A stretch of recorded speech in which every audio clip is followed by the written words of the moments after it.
Hey guys, Xiaomi's next flagship will come with a new operating system called HyperOS, and here is the HyperOS first look.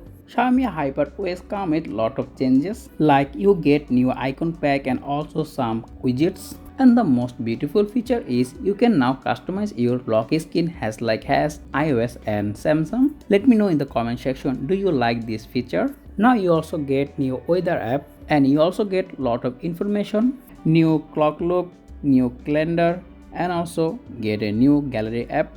Gallery app you can get 3 options: photos, album, and also recommended. Now gallery app more user friendly and easy to use, and also get new calculator.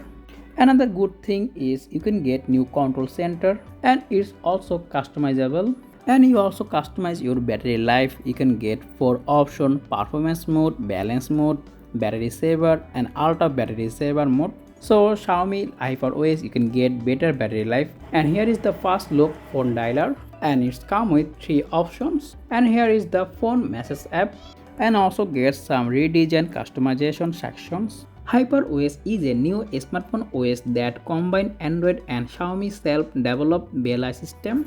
So that's all about the Xiaomi HyperOS first look. Hope you guys like and enjoy. If you found this video informative, make sure hit the like button and also subscribe my channel for more content like this. As always, thanks for watching and I will be catching the next one. Take care. Allah Hafiz.